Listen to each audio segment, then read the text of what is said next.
Welcome to this edition of Labor Vision. I'm Bob Delaney, Executive Director of the Institute for Labor Studies and Research. Labor Vision, a production of the Institute, focuses on topics of importance to working Rhode Island families. We hope you enjoy this evening's edition.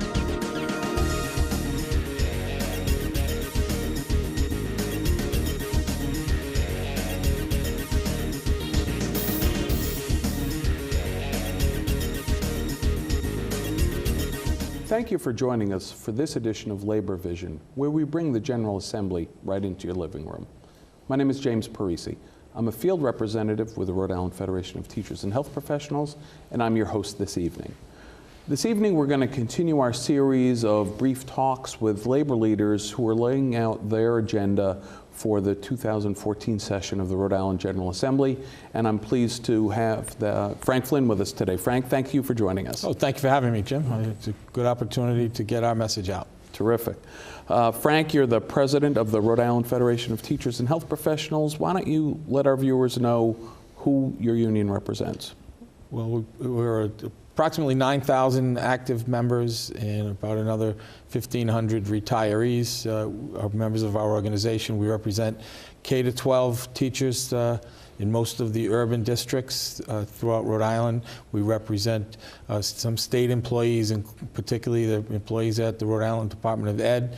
We represent the higher ed employees, the faculty, adjuncts, and professional support staff at Rhode Island College, the faculty at Bryant College. Additionally, we represent some healthcare workers at several of the VNA organizations throughout Rhode Island. We represent some substance abuse counselors, court reporters, a number of different labor organizations throughout the state. And I guess because you have a pretty diverse membership, you have a pretty diverse legislative program as well, don't you? We certainly do, but fundamentally what our main objective is to support legislation that's good for working families and employees throughout the state. So what are your top priorities for the 2014 session of the General Assembly? I think one of our main priorities is to call for a moratorium on high-stakes testing. It's been in the news quite a bit the past year, particularly with the kneecap test results coming out later this month, which could impact on a number of students' ability to graduate this year. Thousands of students. Thousands of students, right.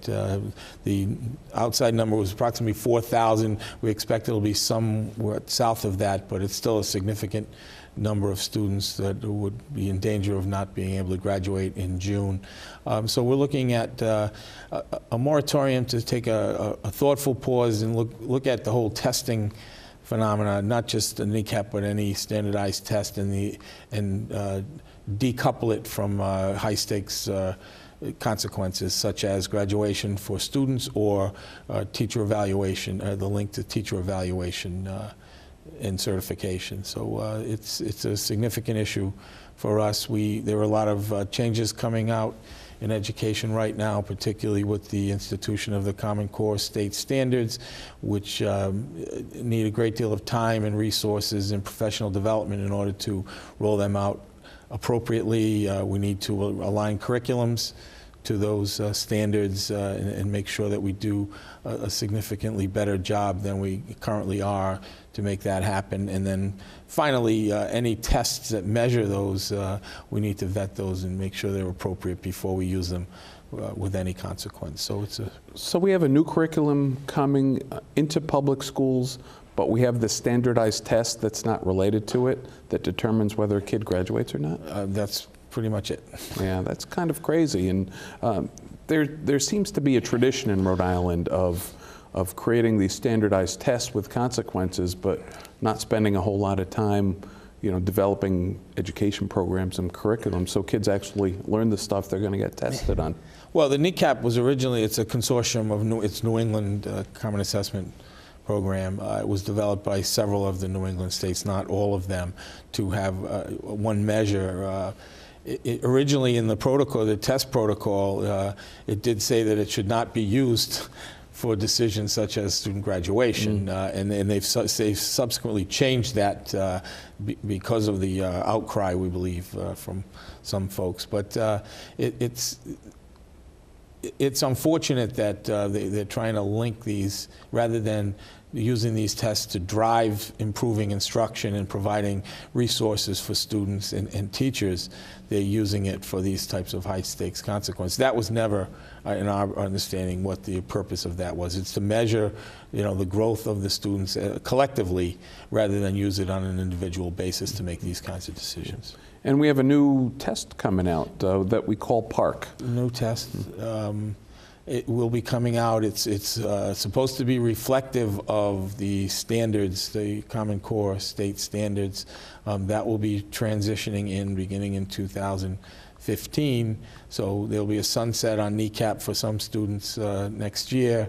We're, as I said, implementing the new PARC assessment.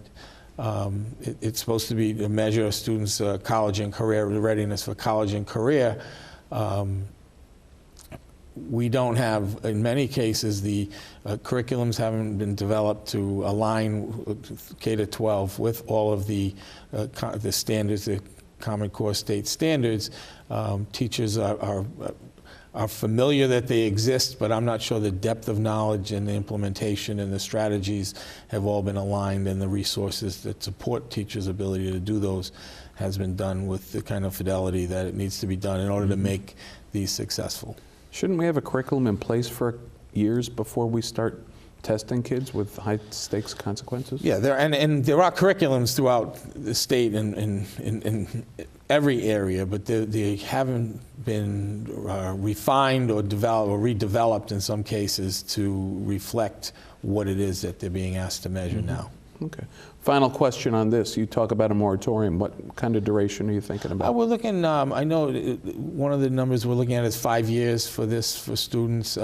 In Connecticut, I believe it was a 10-year moratorium. They're looking at, and Massachusetts it took them 10 years to roll out their original testing plan, the MCAS, I believe it's called. So any states that have done these things and had some success have done it over a longer period of time, so that they're more comfortable with making sure that they're actually measuring what they're doing and they have the supports in place to make sure it's going to be effective. Sure. So other than the issue of standardized tests for students and teachers, what other kind of education or K-12 related legislative initiatives are you going to be working on this year? I think one of the things we're hoping that we can enact would be some universal all-day K. One of the problems, we've done some work along that lines. In last session, there was some startup money for some districts. I think 4 districts were included in that to allow those districts to, do some of the startup costs. It wasn't personnel costs. But this is, with the strained budgets that many districts have right now, the personnel costs would be a huge barrier to them doing that. So part of our push for this was that not only it mandates all-day K, but it also provides some financial support so that they can hire the appropriate personnel to be able to do that. Because we find that early intervention is so important, particularly in our urban areas where some of these students don't necessarily have the skills to be able to be successful at an early age. And the savings in the long run through reduced special education programs and remedial programs would be it would be very beneficial to look at doing this. And also, we hear a lot about the achievement gap, and particularly in our urban areas, and that's where we really believe we need all-day K more than anywhere. It would benefit every child, but particularly in our urban areas, to make sure that gap, there is no gap, that we get on it early so that gap doesn't happen. Right. And parents really want full-day kindergarten, don't they? I believe they do, yes. I mean, there are more and more programs. I mean, there are more and more preschool programs than ever before. I think it's an evolution that children learn at an early age, and the more that you can teach them at an early age in preschool and at kindergarten, they'd be more ready for the stronger academic standards that we're putting in place. Sure. So do you have any legislative initiatives related to higher education that you want to share with our viewers? Or any kind of public employment issues? What are you looking at as far as labor relations and and state work and that whole arena? Well, one thing we want to continue the education funding formula. We think that's significantly important. This is the third year of the funding formula, the implementation of the funding formula. Every year it goes back to the General Assembly to make sure it's funded. We're hopeful that gets funded. For higher ed, we represent a number of adjunct faculty members who don't have access to health care, and we're hoping that we can, we're not sure how it's going to interact with the Affordable Care Act right now. We want to make sure that people who work at least half-time or the equivalent of a half-time adjunct schedule were eligible to access health care through their employer. We think that's important. Expanding health care options for our public sector workers in higher ed along the same lines of what President Obama is trying to do for the rest of America, right. Isn't it? It's a great idea. We are also looking at hopefully restoring some funds to the developmentally disabled community. They were cut $24 million 2 years ago. Approximately $10 million of that was restored last year. We believe that that didn't necessarily get back down to the worker level.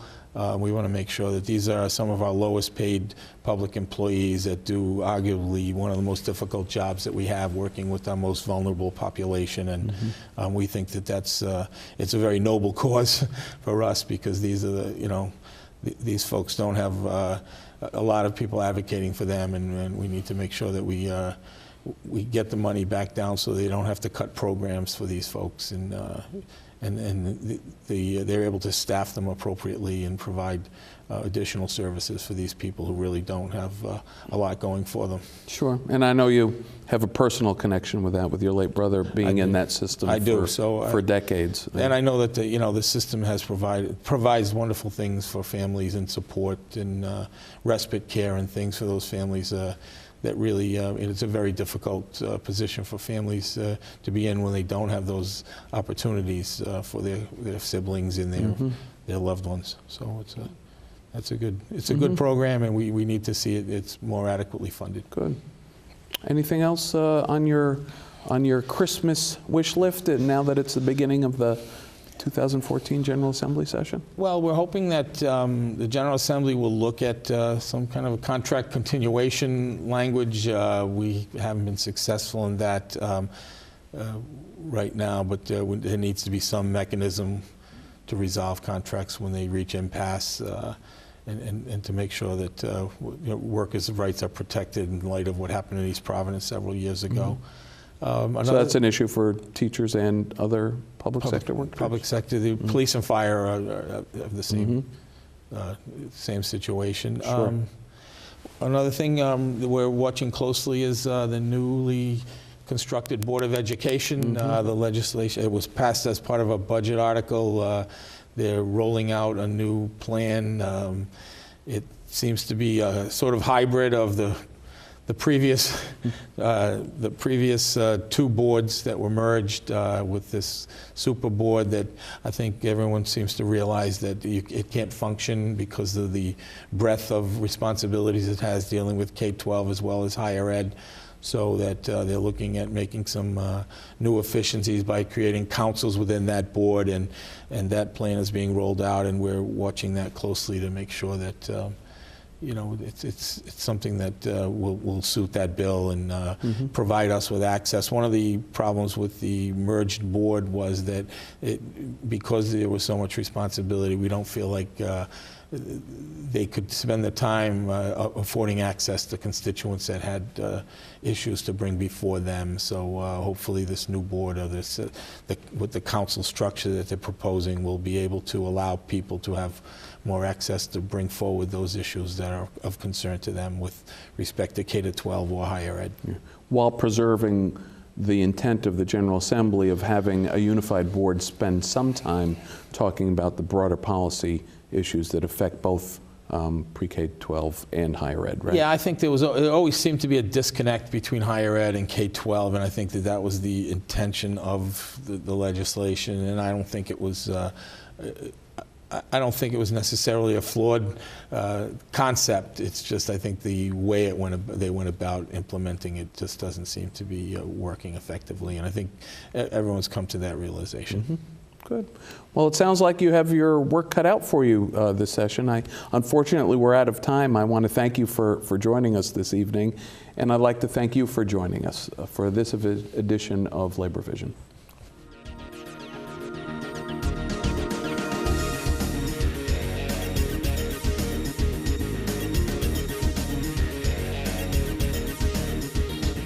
As you're well aware, February is Black History Month across the United States. We at Labor Vision are proud to celebrate this very special occasion. All month long, Labor Vision will provide a series of profiles and highlights focusing on the civil rights movement and the legacy of Dr. Martin Luther King. We hope you are inspired by our Black History series.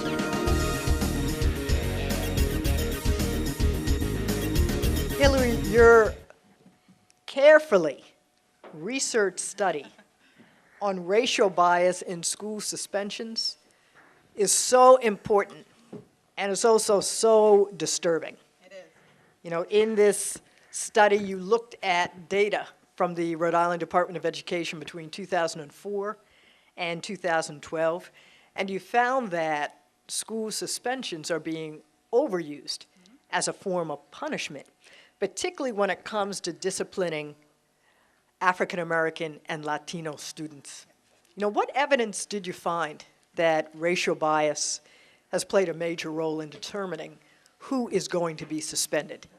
It's important to note that, first of all, suspensions are being used too often against every single student. White students, Native American students, Black and Hispanic students, Asian students. They are all being over-suspended. It's something like excuse me, because they're a little rusty, but I believe that Rhode Island students are losing, on average, 54,000 school days a year to suspensions. That's 12,000 students who are being suspended every single year. And we know that suspensions are incredibly dangerous. The American Academy of Pediatrics has come out in opposition to them. Last week or the week before, the U.S. Department of Education came out in opposition to the use of suspensions because a student who is suspended one time, once, is less likely to graduate. They're much more likely to drop out. They're much more likely to have low-income status, inferior health. They are much more likely to become involved with the juvenile justice system.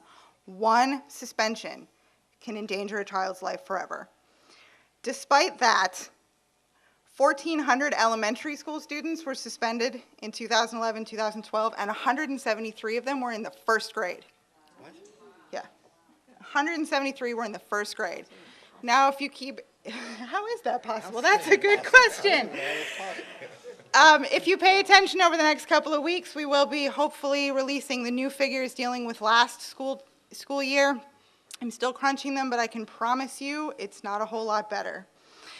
What's really disturbing is that when students are being disciplined, they are not being disciplined for serious offenses where they have caused injury to other students or have been a serious disruption to the classroom. In the 2011-2012 school year, 48% of suspensions were for disorderly conduct, insubordination, disrespect, or obscene and abusive language. And for that, we are saddling kids with this lifetime of ill effects. When we look closely, what we see is that Black and Hispanic students are far more likely to be disciplined, and particularly for those offenses where it's not serious. Black and Hispanic students are twice as, okay, let's put it this way. If 9% of the population is of the student population is Black students, 18% of the suspended students are Black. Twice as many. For Hispanic students, it's around 1.5 times what we should see. White students make up something like 50% of the suspensions, but 69% of the population. The disparity is huge. A black elementary school student is 6 times as likely as a white elementary school student in Rhode Island to be suspended from school. And when we talk about the offenses that are nonviolent, that are things like disorderly conduct, that disparity grows. So we have a problem on a number of levels. There's the over-suspensions generally, and then there's this racial issue on top of that. Once you get to high school, things even out a little bit, but it'll be interesting to see how that changes, because last year or the year before, the General Assembly actually passed a bill that said, you know what's a really stupid idea? Suspending kids from school because they don't come to school. Up until this last year, you could suspend a student from school because they hadn't been coming to school. So really just giving them what they wanted. That is now illegal in Rhode Island because the General Assembly stepped up and said, hey, that's a really terrible idea. So we're trying to get them to do the exact same thing with suspensions generally. And so that's what we're really seeing, the state of school suspensions today.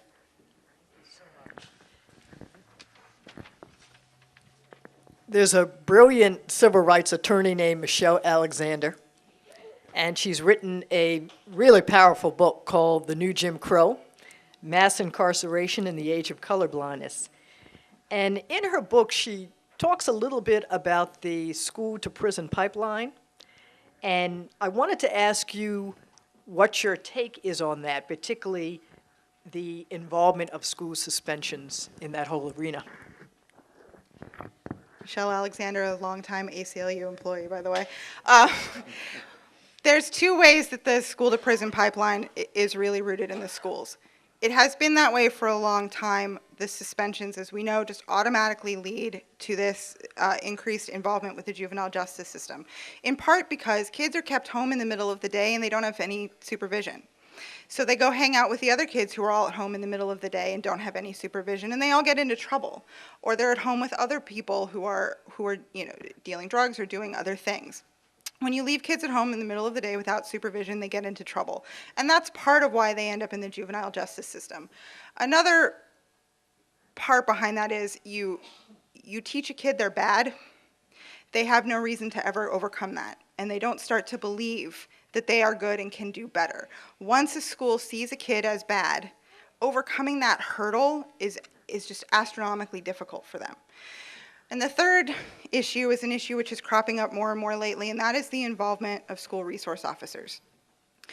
It used to be when you got into trouble, you went to the principal's office, the principal dealt with you, and they sent you back to class. Now when you get into trouble, you go sit in front of a police officer, and that police officer determines what to do with you. And as much as we would love to believe that the school resource officers are there to protect children, they are police officers first, and they are not trained to see child behavior issues. They are trained to see crimes. And so instead of saying, whatever, you've had a bad day, go back to class, these kids are they're being suspended from school, and they're more and more likely to be dragged out of school in handcuffs. Now, we haven't really dealt with how many kids are actually being arrested in school because the numbers are really hard to find. It's sort of frightening, the lack of data that's out there in terms of how many kids are pulled out of school every day in handcuffs. For little things, a disorderly conduct that a kid can get suspended for is also something they can be arrested for. And I don't think that it will be any surprise to any of us thinking about who is being dragged out in handcuffs, placed before a judge, and forced to defend the fact that they were some 6-year-old who had a really bad day. And so that problem is only going to get worse and worse and worse until we really confront it and say, we've had enough. We're not doing this to our kids anymore. Wow. How many of you knew that this was going on in our schools? That means a lot of people didn't know that it was going on in our schools. You know, in his book, Stride Toward Freedom, the Montgomery story, Dr. King said this powerful statement. He said, history will have to record that the greatest tragedy of this period of social transition was not the strident clamor of the bad people, but the appalling silence of the good people. And in light of what we have discovered today, what are some specific ways that we who are here can begin to get involved in this issue? I think it's important to note first and foremost that this kind of disparity is illegal under the Civil Rights Act. Okay? We are always looking for parents whose children have been affected to call the ACLU, file the complaint, and say enough is enough. So often, parents have gone through the educational system. It becomes normalized. Their kids become suspended. Nobody seems to stand up and say, we're done, we're not doing this anymore. So if you have an individual, a child who's been disproportionately affected, you feel that their suspension is not what another child sitting next to them would have gotten, please let us know. There are a number of options. In terms of what you in this room can do today, there are several things. There is a piece of legislation that will be reintroduced this year by Representative Tansey. It was Senator Goodwin did it last year on the Senate side, and it's an extremely modest bill, but it can have a big impact. It's only about 3 lines long, which is amazing in legislation. But what it says is, if you are going to be in trouble, you cannot receive an out-of-school suspension unless your conduct is dangerous or a serious disruption to the other students, and you cannot be controlled by other means. And it also says every school district has to take a look at their own data every year, identify any disparities so we don't have to keep doing these 8-year-long studies, and come up with a plan to fix that disparity. The data is already mandatory. It already has to be collected under state law. It's very easy for schools to take a look at it and make their own changes. They just have to be forced to do it. And so if any individual out there is interested in testifying, doing any small lobbying, anything on that, please let me know. It's very important that the community comes out. And the third thing is just to let your schools know, we're not going to tolerate this anymore. We are not going to tolerate the massive suspension that's going on. There are students in Woonsocket who are being suspended from school because they don't wear their uniform, their school uniform. Some of them can't afford it, but they are still being suspended from school. If a kid stands up and swears in class, is that appropriate? No. Is it suspendable? Currently. Should it be? No. And the community really needs to hear from you, the parents, the teachers. Everybody really needs to stand up and tell these principals, enough is enough. You need to find a better way. Thank you so much, Hillary, for the important work that you're doing.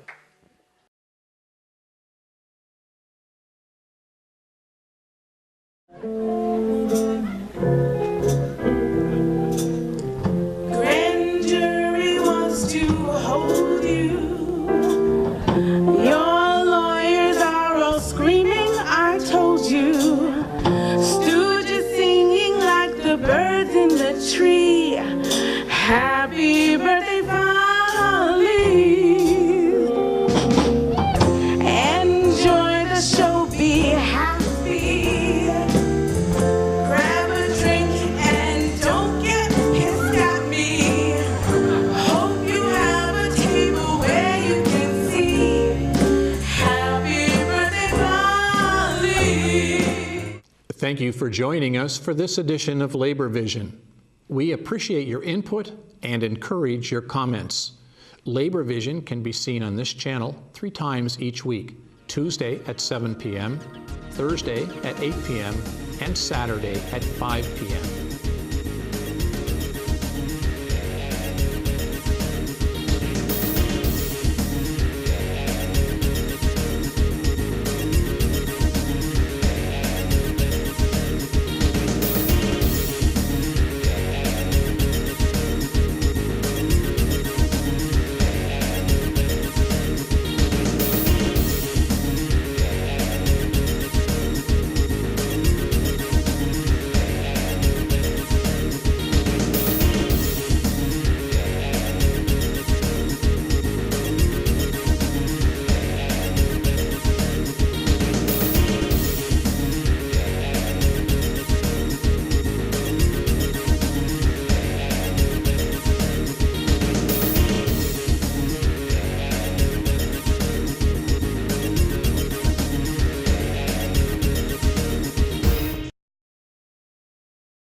Thank you for joining us for this edition of Labor Vision, where we bring the General Assembly right into your living room.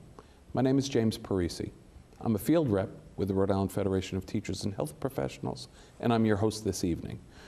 This evening, we're going to continue our series of brief talks with labor leaders who are outlining their legislative agendas for the 2014 session of the Rhode Island General Assembly, and I'm glad to have with us Jim Riley. Jim, thanks for joining us. Happy to be here. So, tell us about your union before we start talking about legislation. What do you do there? Who do you represent? Well, we have the United Food and Commercial Workers Union. We're the 4th largest union in the country. We've got about 1.4 million members across the United States and Canada.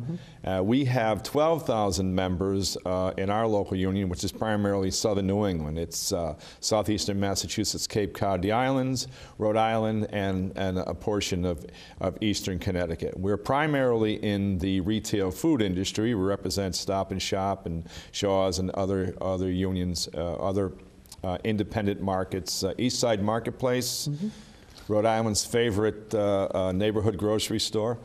And we've also got some banks under contract and some manufacturing and some healthcare also. So we've got a pretty varied group. Okay. And how long have you been working for the union? Well, I'm a meat cutter by trade. I began when I was quite young cutting meat.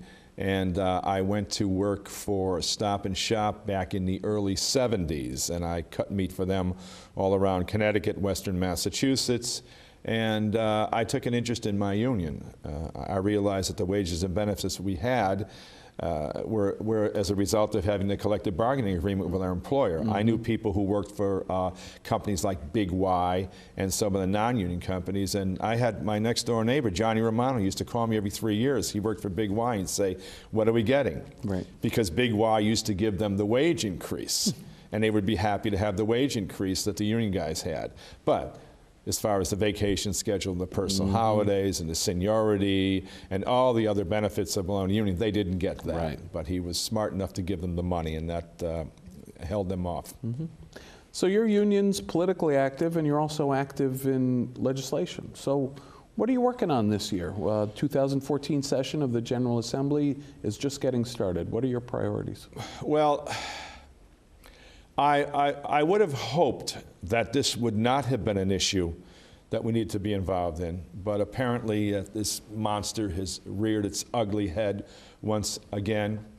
Rhode Island and Massachusetts, I have members in Rhode Island, I have members in Massachusetts, and I'm always going back to Smith Hill and up to Beacon Hill, dealing with particular issues and whatnot. And we have 3 locals in Massachusetts who do a lot of lobbying in there. I primarily in Rhode Island. But there's an issue that has come up in Boston at the beginning of the session this year, wherein they're talking about raising the minimum wage again. And part of that package, as far as the speaker is concerned up there, should include a conversation about time and a half on Sunday. We don't even want them to be whispering about that. We try to keep that conversation. It's a very, very important issue to our members. Just to give you a little historical perspective about that. I just celebrated my 64th birthday a couple of days ago. Happy birthday. So I kind of, in a sense, harkened back to a different time. I was born in 1950, and I can remember all through the 50s and the 60s that Sunday was a blessed day. It was a day that was a family day. The only thing that was open up on Sundays in the 50s and 60s were churches and restaurants. And it was a day to spend with the family. But employers knew that because a lot of folks had that day off and had so much sort of, in a sense, leisure time there, that they should spend some of that time buying things from them. So they slowly pushed to get certain businesses open, and there was still, the blue laws were still in effect, and the blue laws stated that you couldn't, Sunday was a day of rest, and that there'd be no sort of business taking place on that day. Right. So we had this problem where people were opening up these stores left and right, and but it was against the law because back when the employers decided they wanted to do this, we fought it and we fought it and we fought it, And then they said, well, look, we'll pay you bonus pay. We'll give bonus pay to all the employees. And this was attractive to our members. But they were doing that all across the United States. They were offering bonus pay to everybody across the United States. But in Rhode Island and Massachusetts, we said, okay, fine. We'll stop this campaign against this on one condition. We're going to send our people over to the State House, and we're going to put a bill together. And that bill is going to make it a condition of the business. If you're doing business in Rhode Island on Sunday, in Massachusetts on Sunday, that is a condition of the law that you pay time and a half on Sunday. In a real way, you were benefiting the non-union retail workers as well as your members by getting everyone through state law time and a half on Sunday. To this day. And we finally got that bill passed, and then we continued to enjoy that benefit for many years. But what happened across the United States is they were making these promises to everybody, and slowly but surely, year after year after year, they lost the benefit. Now here we are in 2014, and who are the only 2 states left in the United States that have legislated mandated time and a half on Sunday, or that have any time and a half on Sunday? If you're in a particular state that will allow it in certain industries, so be it. But we have the guarantee. We keep it in our contract as a guarantee also. But that's a very, very important issue to us. So if you're working in a grocery store and you're making $10 an hour, you're making $15 an hour on Sunday. And our members, I remember in '76 when they first started doing that, I believe, matter of fact, I went to the library at the State House to check it out. It was '76 when they passed the law and determined what industries, obviously the healthcare industry and the restaurant industry are exempt from that law. Weren't in it. So it's a benefit that our members are like very much. So we want to keep that. And we've been able to do it for a long time.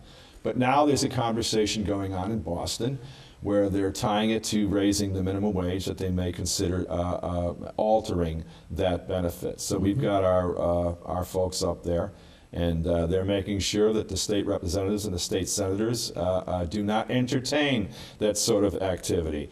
And I'm making sure that down here, the folks don't entertain that situation either. And these elected representatives have something really seriously to think about regarding this issue. It's one thing to raise taxes, car tax, license tax, different things. It's another thing to take money out of people's wallets that they generally are used to earning. This is time and a half on Sunday, and it's not just the union stores. Because of what we did, everybody in the mall, they all make time and a half on Sunday. All the stores all across Rhode Island, they make time and a half on Sunday because of what we put together. Has there been a real threat on this issue here in Rhode Island in the last couple of years, or do you think this might be the first time? And there has.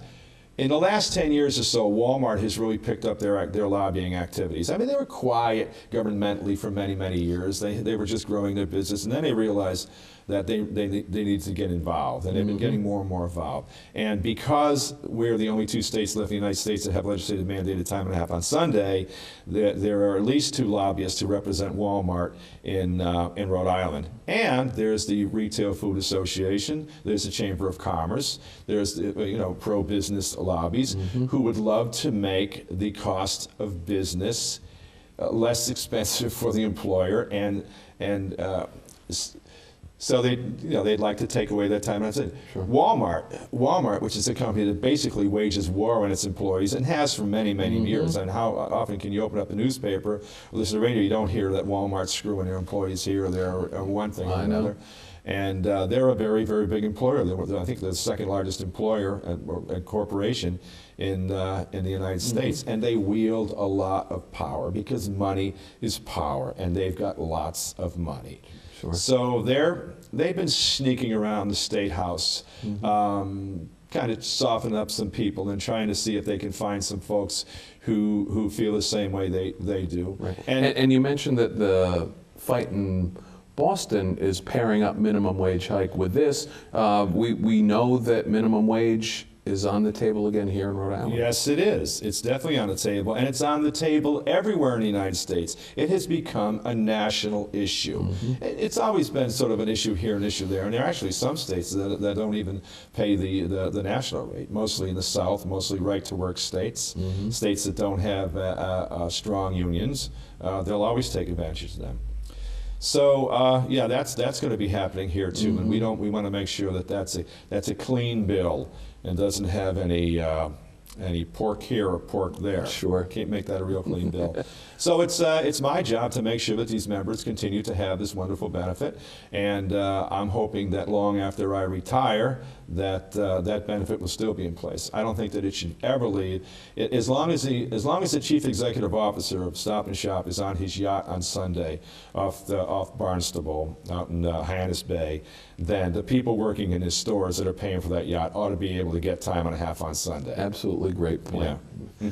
So what else are you going to be working on other than time and a half on Sundays and then supporting the minimum wage hike, provided it's a clean bill? Well, in a real local sense, we've got a pretty good organizing department at our local union. We've got 4 organizers, and they keep very busy.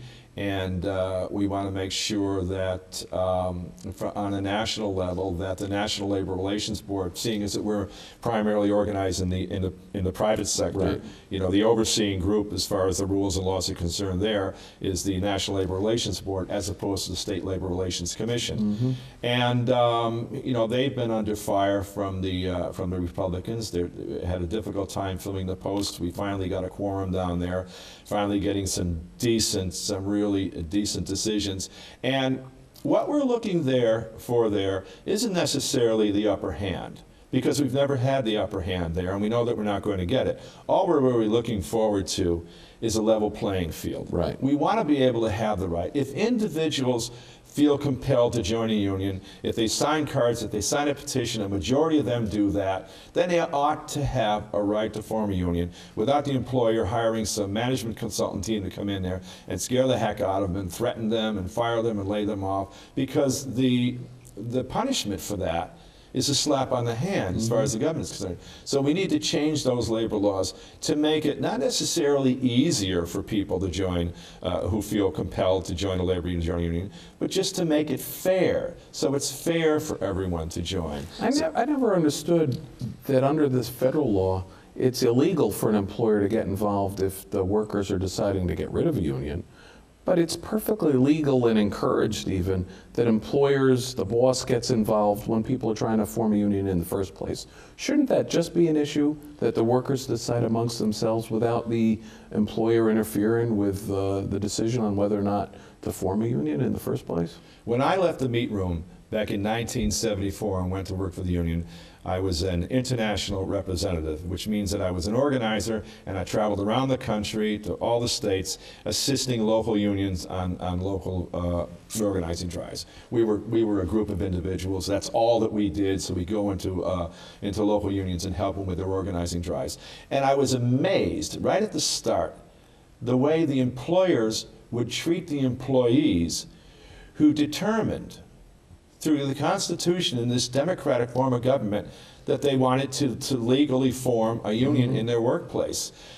And it was horrible the way they treated these individuals. And because there's no punishment, why not fire the ringleader? And that takes away, you shoot the general off his horse and the troops are scattering. Sure. So they did that oftentimes. And what should be in place is that if an individual is fired or suspended, primarily because of union activities. And they've got you open their file, and the file is perfect. They've always been great employees. But now they're threatening this employer by bringing in a democratic form of workplace. And they fire or lay off or suspend the individual. The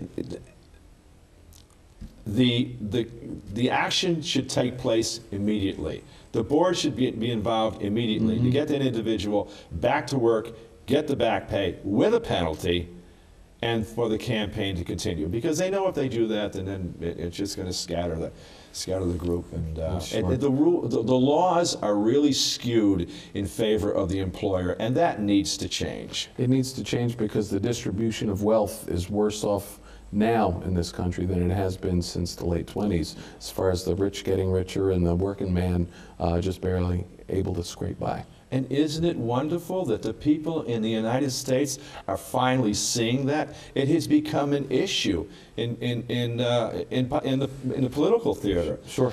And I hope that that renewed sense of what's right and wrong helps you in your fight on this issue of the time and a half on Sundays and the minimum wage and everything else you're going to be working on this year. Jim, I appreciate you coming in here. Unfortunately, we're out of time. Perhaps towards the end of the session, I'll have you come back in and you can let us know how things went this year. Hope I gave you some great news, too. Appreciate it. Thank you. Thank you for joining us for this edition of Labor Vision.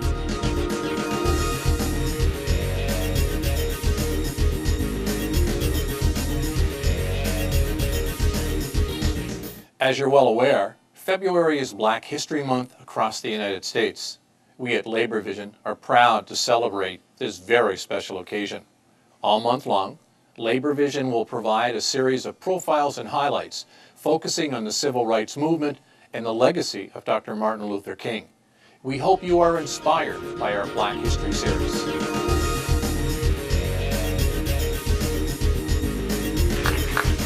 Let's move on to Michael. Mike, many people today are striking for a higher pay, higher minimum wage.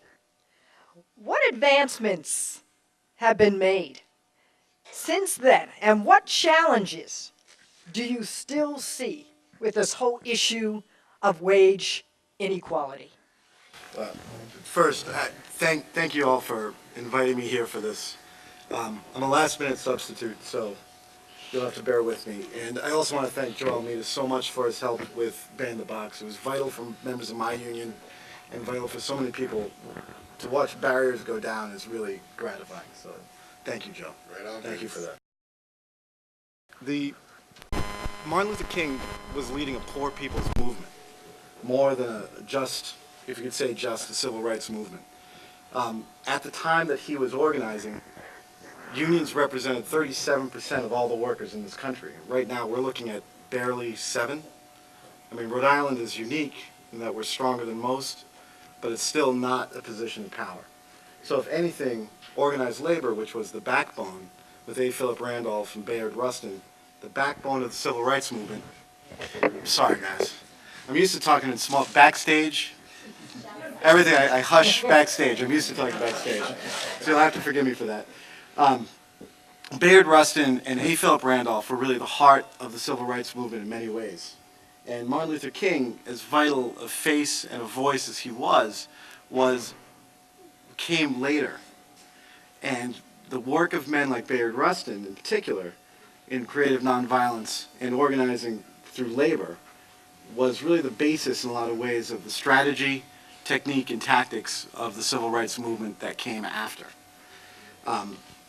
We, in labor, have seen unbelievable defeat after defeat for the past 40 years, with a kind of pinnacle of the war starting in 1980 and watching people run away and see a new definition of the way people look to labor.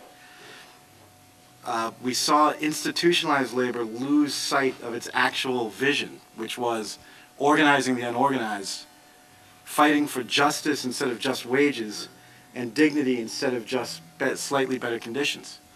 So if you ask me what the improvements were since 1963, I would have to say none for labor. We've gone backwards, desperately backwards. We've seen our real wages decline. We've seen bosses dictate our conditions at work. We've seen one paycheck, which used to be enough to care for a family of 4, turn into 2 full-time paychecks.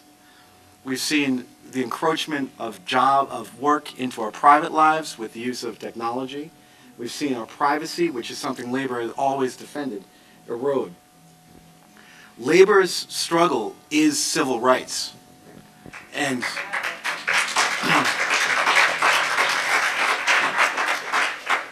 the fight for economic equality has been labor's struggle since Thomas Powderly in 1860 or 1853. Our fight is one that is going to be multiracial, multi-ethnic, multi-generational. There are very few movements in this world that can encompass all those things. And Labor's house is the biggest house. We're the ones that welcome everybody. So as far as income inequality, we're not going to see a change in that until we see people honestly look at the conditions of their own jobs and look to the conditions of their own people and say that solidarity has to be the overarching feeling when we look out in the world. We can't just say that person could get a better job, because are they out there? Have we seen real jobs show up? We haven't. We haven't seen any development of new jobs. Are we going to say, my job's okay, or thank God I have a job? We can't say that, because it's not God that got you the job. You got that job, and you fight for that job, and that's what we're here to do. So, but moving forward, I do see that we have the opportunity right now.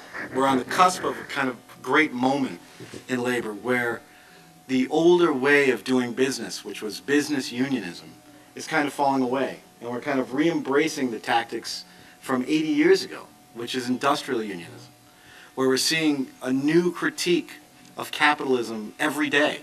It's all came in the criticism of calling Obama a socialist. I don't think anyone Googled socialism so much in that moment. It forced people to reevaluate that, which is amazing. I mean, who knew you'd have an honest conversation about that? The actual critique that labor can do is our critique of moving forward. Capitalism doesn't serve working people. Labor is the barrier between the most evil excesses of capitalism that exists. We're it. We're the last line. So we need to see people who can stand up, look to each other, look to the wages of their partners and not be afraid to ask, are you making enough? And if the answer is an honest no, then figure out how you together can organize and fix it. And that's really all I got. Yes. And that's, thank you. That's so important because one of the AFL-CIO's victories last year was helping there to be an increase in the minimum wage from $7.75 an hour to $8 an hour. But is that a wage that people and families can really live on? No. We all know the answer. I mean, nobody, and also you can't legislate.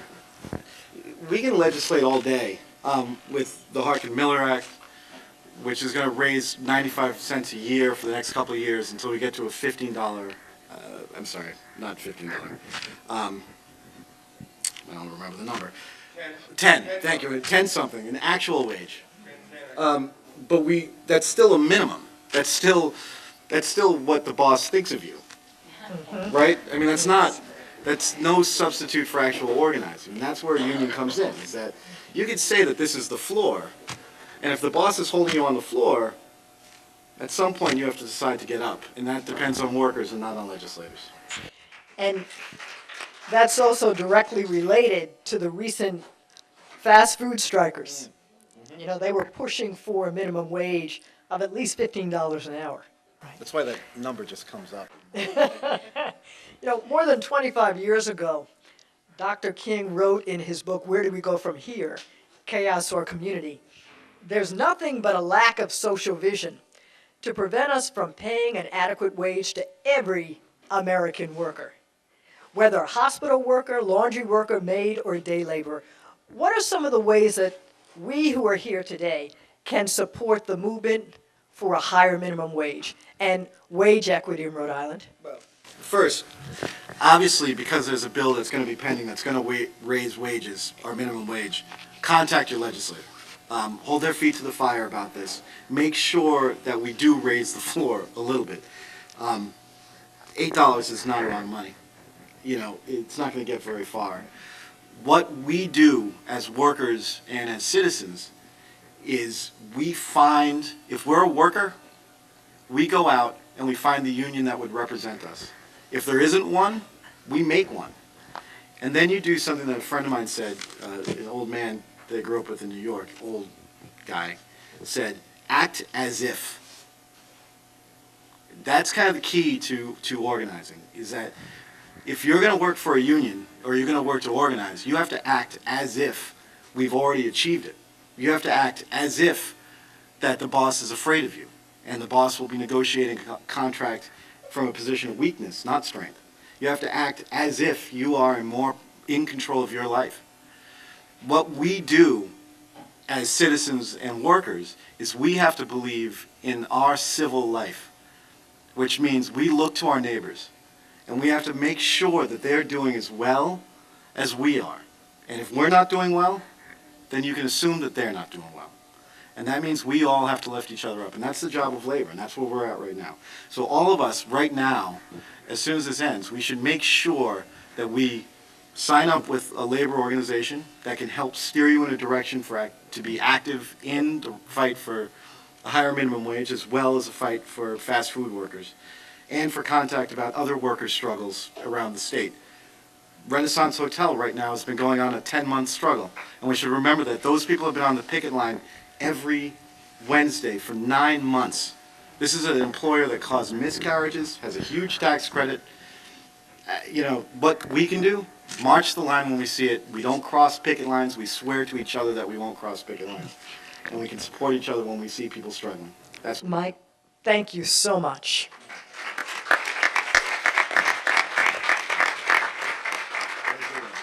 All of these issues were related to one another. And so I want to ask you, maybe one or two of you might want to answer this. How can your organizations work together to create a movement for civil rights here in Rhode Island that can address all of your issues? Would any of you like to try to answer that? For us, working in coalition with church and community groups has been the new direction that the AFL has decided to go in this year. We have a commitment to being as broadly based as possible for as long as possible until we actually win. And by win, I mean seeing an end to racial profiling, seeing an end to discriminatory practices in schools, and seeing an end to income inequality. But that means an honest look at all of ourselves. That's how we're going to grow as a movement, is if we really, really look to ourselves and really embrace the humanity of each other. And I think the racial profiling work is so vital, but we neglect that in some of our communities, respect for women isn't a primary concern. And understanding the equality of women. And that sometimes we neglect in our communities that it isn't divided communities, that we are one community. We are, as Martin Luther King said, the beloved community. And it's time for us to act like it. So why don't we commit today to say that we are going to look inwardly and reject the militarism that has become so natural for ourselves, and reject the language that we use when we refer to each other as animals, and not call each other dogs or bitches or cattle or bucks. We're human beings. Animals are led to slaughter. Human beings stand up with dignity. And that's what labor does. And that's what the civil rights movement does. And that's what we need to commit to right now. So as far as working together, my door is open. And I will answer every phone call. I will go to whatever workplace, even if you're not a stagehand, I will go to your restaurant, and I'll go there, and I will sit with you if you're afraid to talk to your boss. I know Joe will. And I know you will. I know that everyone in this room, it's a room full of some of the most aggressive organizers I've ever seen. We should be out there every day. Yes. Thank you for joining us for this edition of Labor Vision. We appreciate your input and encourage your comments. Labor Vision can be seen on this channel 3 times each week: Tuesday at 7 p.m., Thursday at 8 p.m., and Saturday at 5 p.m.